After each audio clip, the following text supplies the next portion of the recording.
In today's video, we're going to answer some of the most frequently asked questions about Bellevue, Washington. So, question number one, what is Bellevue known for? Bellevue is a city just 8 miles east of Seattle. So we're here in the beautiful Pacific Northwest, and Bellevue is very well known for many things, but probably two of the most are, one, it's a home to tons of large companies. Microsoft, Google, PACCAR, the list goes on and on and on. There's tremendous job opportunities that's continued to cause the explosive growth of the city of Bellevue. Bellevue is also very beautiful. In fact, the name Bellevue itself is a French term for beautiful view. We have beautiful views of the mountains. It's right on Lake Washington, and there's tons to do when it comes to outdoor activities. Another question we get is, how close is Bellevue to Seattle, and how do you get from Seattle to Bellevue? So Bellevue is just 8 miles east of the city of Seattle, and you can get to it. You could drive around Lake Washington, either through northern tip or southern tip, or the most common route is on one of the two bridges. It's either I-90 bridge or the 520 bridge. And if there is no traffic, it literally takes you about 10 minutes to get across the lake. How do I get from the airport to Bellevue? So Bellevue is just 17 miles north of the SeaTac International Airport. So you just take 405 and usually about 20 to 30 minutes, depending on traffic, you're in the core of downtown if you fly in from somewhere else. Another very common question is, what is the weather like in Bellevue? So here in the Pacific Northwest, most people think that it does nothing but rain. Sure, we get more rain than probably a lot of other parts of the country, but actually the weather is very mild, right? We're right on the Puget Sound and then Lake Washington, and all of that has basically causes the mid-oceanic climate, so the temperatures aren't extreme. The summers are, I think, average temperatures are around 75, 85. Last few years, we've had some really high spikes where we've been well into hundreds, but that's not very common.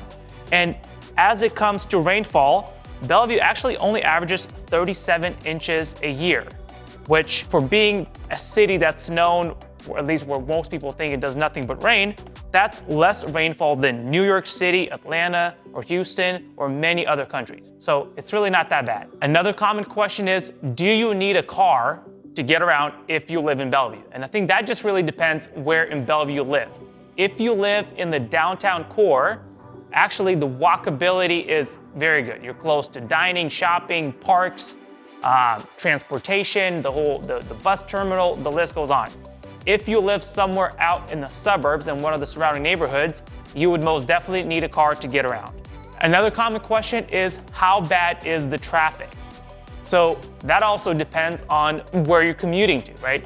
During rush hour, 405 and I-5 could get pretty backed up. As an example, if it's not rush hour to get from Bellevue to, let's say, SeaTac Airport, right? Which again, we just talked about, 17 miles south, you get there in about 20 minutes. If you leave at 4:30 p.m. on a weekday, that might take you an hour or possibly even longer. And it seems like all of the east side is becoming very popular because the commute times going east and west on I-90 or 520 are not nearly as bad as 405 going north and south. So it just depends on where you need to go. And if you're coming from a big city like LA or New York or somewhere else, you're probably gonna think our traffic is a joke and you shouldn't be scared of. But if you're coming from a different place in the country, where a smaller town, it'll probably take some getting used to. And now we have, as the city is growing, we have a lot of construction going on. That often also causes different closed roads and cranes and causes some additional disturbances when it comes to commuting. Overall, in the grand scheme of things, it's pretty bad during rush hour, but besides that, it's very manageable. Is it expensive to live in Bellevue? The short answer is yes. Bellevue is very expensive. Actually, the whole Pacific Northwest is very expensive. Bellevue actually ranked number 6 out of 273 cities in terms of cost of living, right? Which makes it one of the most expensive places to live in the country. There's tons of high-paying jobs, right? So if you're a software developer for Microsoft or one of the tech companies, then you can easily afford to live in the core of downtown or wherever, right? But if you live or if you work in some other industry, whether in retail or restaurants or something else, it becomes very, very expensive, and and a lot of people who work in those different industries actually commute in for work and live somewhere in the outskirts because the city itself is very expensive. Another common question is, what is a livable salary in Bellevue? Or basically, how much money do you need to make to afford living here? And a median household income in the city of Bellevue is $120,000.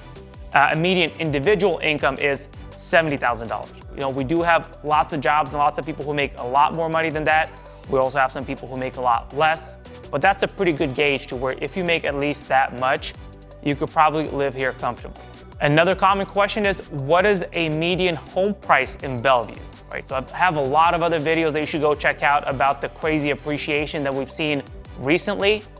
A median average home is about $1.2 million, but that varies greatly of where in Bellevue you land, right? We have different neighborhoods like Clyde Hill or Medina where an average home is $3 to $4 million, right? And some are way, way higher.